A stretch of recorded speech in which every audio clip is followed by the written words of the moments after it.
Hi everybody, this is Gary Fong, and purpose of this video is to go through my current gear bag and give you a little bit of advice on what gear to use for when and what I choose. And after knowing all of this equipment really intimately, now this is all Sony equipment. I have full systems of Canon and Nikon as well, but I don't really use them anymore ever since I started shooting the Sonys because of the OLED viewfinder and so many other new technologies that it has that aren't available right now with the optical DSLRs. So I'm going to start from the very beginning because this is the very interesting, and I've recommended this camera to so many of my friends. This right here is the Sony A6000, and this guy right here is the one that I actually shoot most often. I shoot this one more than any of these other cameras, and some of these other cameras are much more expensive. I think this one is around $700, and I actually shoot it with the kit lens. Not all the time. There's another lens that I'll show you that I use with this camera. This camera has a really, really quiet shutter. It's the fastest autofocus outside of this guy right here, the A77 Mark II. This one has a faster focus and a new technology that allows you to lock on the focus. So what I like about this one right here is it takes all of the E-series lenses. Now the E-series lenses, there's a whole bunch here, and I'm going to get around to explaining the difference between the three different types of lenses, which also can be very confusing. But this one can take all of the three series lenses. It can take an A mount, which is made for the larger Alpha 77s 99 series. Those are actually the better lenses. And then it can take the FE mount, which is the full frame, and then it can take the E mount, which is the APS size sensor. So this guy right here has a smaller APS size sensor with about a 1.5 magnification. The reason why it's so good, well, first of all, it's really tiny, which is awesome, but the focus is incredibly fast. So I really don't see any limitation to this one than, compared to the other professional cameras in terms of use. In fact, I find this one actually faster and more easy to use in many ways. So the way that the lenses can go on it, which is really nice, is that I can put on adapters. This one right here is the EA4 adapter. Now the EA4 adapter by Sony allows you to put on the A mount lenses, and that's actually more handy for when you're using, say, the A7 series, because those are actually full frame. But I'll show you on here. So you put this guy on, and then now I can put on the full frame, these beautiful full frame pieces of glass, the A mounts. And the A mounts are typically one stop faster than the E series or the FE series. They're bigger, and so you can see right here, it gets a little bit clunky, but it's awesome. I mean, you've got this is a 16-35 f2.8 Zeiss. Beautiful piece of glass. And the balance is pretty nice because you can just put this in your hand. So, quite honestly, most of the shoots that I do are with the A6000, which is odd. But I'll go through the reasons why, and I'll kind of explain. So right here, I have the A7, the A7S, the A7R, and the A77 Mark II. Now these are my current gear bag, and then I'll go through all the different lenses. But let me go through this guy and finish this little section here on the A6000. The lens of choice for this A6000 is this one right here, this beautiful Zeiss FE 1.855. This guy right here is an incredibly sharp lens. It's an E-mount. It's very, very light. With the APS factor, it becomes around an 80mm 1.8 lens, which is beautiful. And another thing about the Zeiss lenses is they have a circular aperture, which means the bokeh is actually circular. So if you're going to see, like Tivoli lights in the background, you won't see that stop sign looking type of background. You'll see actual circles. And what happens is when you're shooting, because it has circles like that, you get this beautiful watercolory kind of look for the bokeh. And this combination right here is probably the one that I shoot most often. This one right here is the combination that I use second most. This is the 24-70 f4 E mount. This is a full frame lens going on to a full frame A7S. Now the reason why I use A7S is because it's so incredible in low light situations that when I want to shoot, just like really intimate photos at home of the children or whatever, I can put this on and get a really nice low noise, kind of a really good, I use this a lot for movies. And because it's a 24-70 and it's full frame here, so it really is a true 24-70, I can zoom in and out. This one right here is just probably one of my favorite cameras ever. It has what's called a silent shutter, and that's really fun to use. Now the difference though is that this one doesn't shoot quite as fast. It's actually quite a bit slower than the 11 frame per second A6000. So there's two different uses that I do. I go with fast and a fast lens, so that would be this one right here, this very inexpensive A6000, and a fairly expensive Zeiss 1855, but that is my combination. And then sometimes I'll use the Zeiss 5518 on the A7S also to give you like an incredible low light sensitivity. A lot of people also say about, you know, the A7 series that the batteries die kind of quick, and that's true.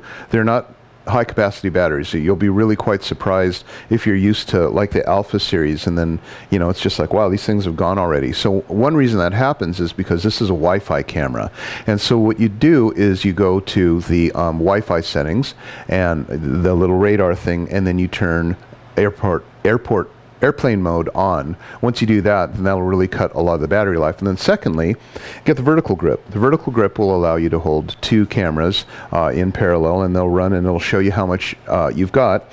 And it's also great because you have one of your custom function buttons back here. You've got your way to trigger your custom one button right here that I use for eye autofocus that you'll see in my other videos. So these two guys right here are the ones that I use most pretty much for everything. So let's go to the rest of the collection. So this is the Sony A7. This is the standard A7. I have the A7R and the A7 and the A7S. The A7 is, it's got phase detection autofocus, which is something that the A7R does not have. So it is a bit more responsive and faster focusing than you would find in the A7R. It's full frame, and it's 22 and some change megapixel rather than the 12 megapixel of the A7S. Now, I have not found at any point whatsoever that 12 megapixel was any limitation in my uses. I mean, I'm not blowing them up to canvas size or anything like that. And when I do, that's when I pull out the A7R.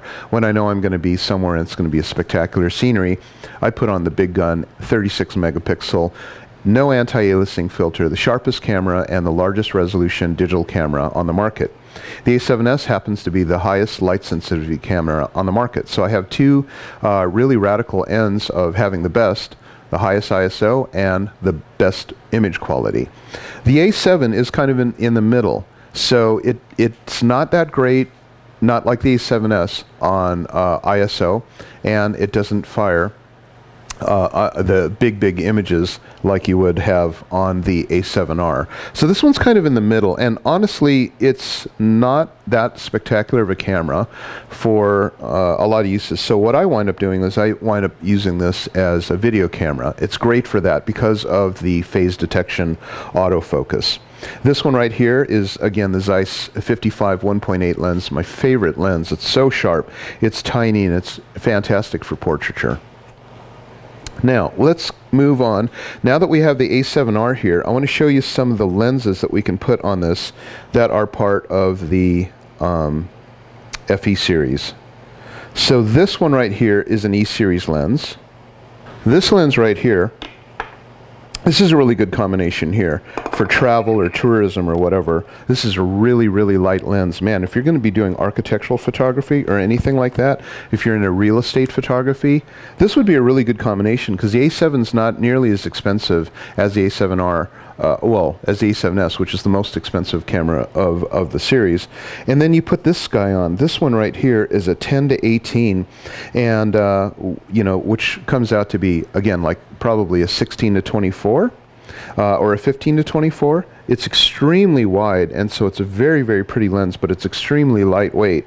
And so if you're going to be doing traveling, this is a great one. If you know, you don't want to go too much to telephoto or anything like that.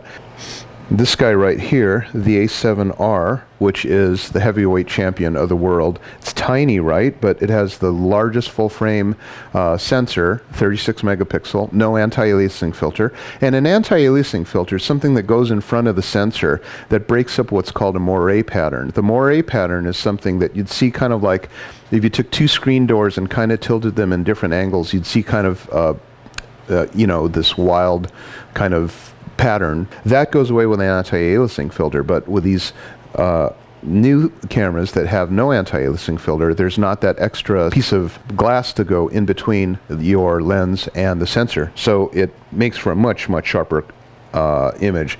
And you'll hear everywhere that the A7R is the best image quality in digital photography, period, right now. The A-mount lenses are the best that you can get. The reason why they are is because there's no compromise. They're not trying to make them smaller. They're not one stop slower than the E-series mounts. The E-series mounts, like typically if you had f2.8 1635, it would come out as an f4 in the E-series mount because the barrels are much smaller. And I'll show you again with the 70 to 200s.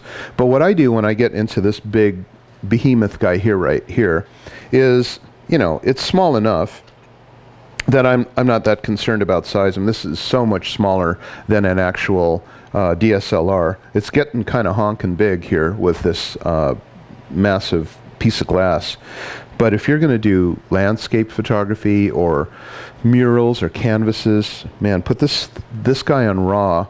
Shoot this thing right here, 16 to 35, and you'll get the full 16 to 35 at f2.8. So, you know these EA4 adapters? There's a nice little tripod hole on the bottom, and they fit in your hand just really nicely. So when you're shooting with these, it's almost like you want to get into the A mounts for the, you know, the fastest quality lenses. Just think of the camera as built in with an E8 series mount, and then whenever you want to change lenses, just leave this guy on, and you'll have access to all the great lenses. Now, a lot of people are really impatient for the E-series lenses, and they want, you know, Sony to make many, many more, and that's awesome. And they are really fun, compact little lenses, but that's not, you know, my importance is to have high speeds so that I can go into lower light situations and also have more fallout in the background. Have a prettier bokeh. So that's when we get into the A7R. I like to leave the EA4 adapter on, and then I get into all of these beautiful lenses right here. This guy right here is beautiful. This is the 24 to 70. So this right here is the 24 to 70. This is the 16 to 35. And these really remind me of the old days when I shot Hasselblads. They're the T-Star. They're really, really heavy lenses. Now, and they're extremely expensive. So this guy right here is the 24 to 70. And the 24 to 70 is a great general multi-purpose, all-purpose lens. A lot of wedding photographers will use this as a staple and use this for pretty much anything, because if you want to go wide or narrow or whatever, come in tight, you can do that with this lens. So the lenses of choice, really, I'm just going to put these guys aside because this is a macro lens, a 52.8 macro lens, and I do use it quite a bit when I'm shooting screens or products or things like that. This one right here is a kit lens. It actually comes with one of the alpha, I think it's the 77 or 99, I think, I'm not sure. But it's a cool lens. It's an 11 to 18 APS size lens, 4.5 to 5.6, which is but it really becomes like a 16 to 24, and it's really lightweight. So this is a handy one actually for doing videos. One thing I found about videos is you can, you know, say, ooh, I want to open it to f1.4 and things like that. And the autofocus capabilities of these cameras are incredible, but safer to have it kind of, you know, hovering around the mid-range like f4, 5, 6. Even though I say that right now, I'm shooting this video at f1.4 because I like how it looks. Incidentally, what you're seeing right now is this is being filmed on a Sony A99, which is a camera that I don't have on here because I don't really use the A99 for stills. A99 is not a fast focusing camera, and it's about 22 megapixels, so you already get something like that with the A7, which is much smaller. There are benefits to the A99, like it has an articulating screen that goes completely up and around, so you can see yourself while you're shooting into the lens, but the benefit to that all goes to video. So typically I use the A99 for video. Okay, let's talk about these cool pieces of glass. Now there's two different 70 to 200s, and it's kind of funny to me that when people see these, they go, oh, I didn't know you could put Canon lenses on your Sony. Well, you can through Metabones adapters, but they often think that these are Canon lenses, and these aren't. These are the Sony G lenses, and there's two of them here. They look like they're the same in size, but they're not really. They're this one's, you know, a bit smaller. It's maybe about an inch shorter or something like that. Not a ton smaller, but it is smaller. And this is the E series lens. Now you can see right here, this is 70 to 200 at f4. This one right here is 70 to 200 at f2.8. And so the benefit of this one would be, of course, the size. A little bit smaller, fits directly on the FE series lenses, so this would be something you'd put on the A7s. But if you're going to go this big anyway, I mean, my idea is just use the EA4 adapter and then stick this on, then you have a full 2.8. You know, no compromise, big freaking chunk of lens, 2.8. Now this one right here is called a G series. So you'll notice that Sony has the regular series lenses. They're just called Sony. And then they have the Zeiss, which is the really expensive, you know, German glass. And then they have the G series, which is would be equivalent to the L series lenses on Canon. These are professional grade lenses, very, very sharp, very fast to focus, and very quiet.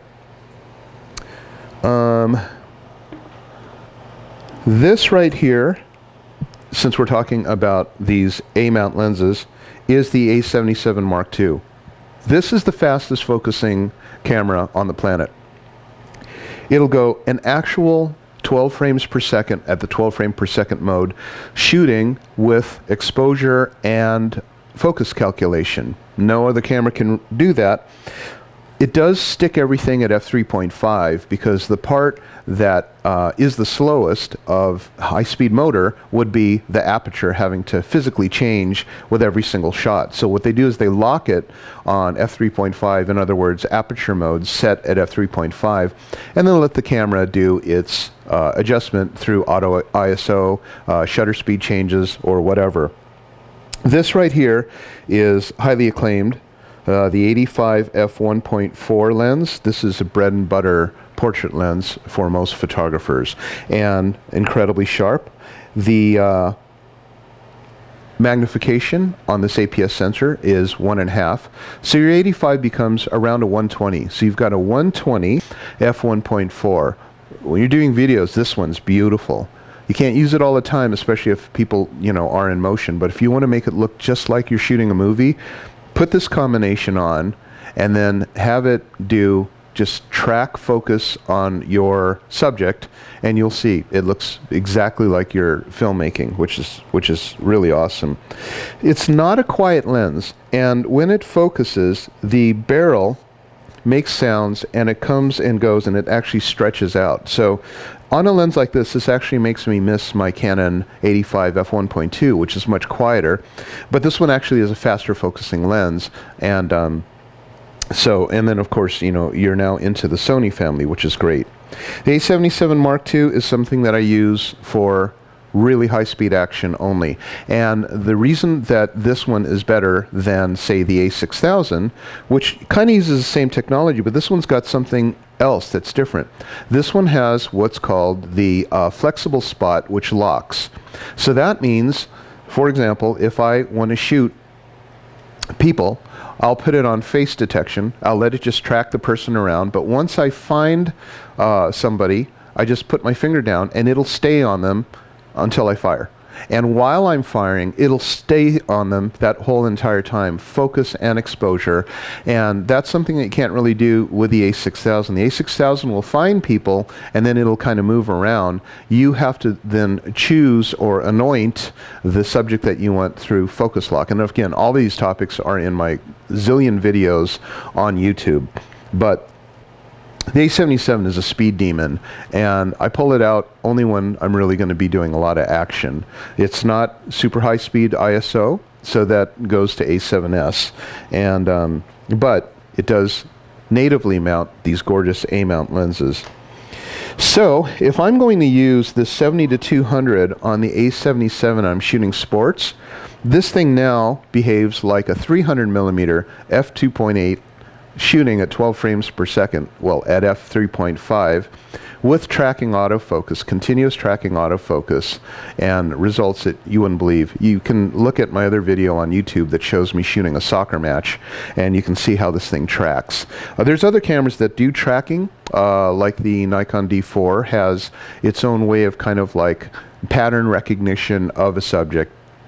It's not as accurate as this, because on these you can actually see the square going around the thing that you want to choose. This is an advantage you don't have with optical. With optical, you can't put a Terminator-style target locator in front of your eyeball. And also with optical, you can't like turn it into black and white, for example. There's a lot of advantages with using electronic viewfinder. So these right here would be really, you know, the king of the lenses.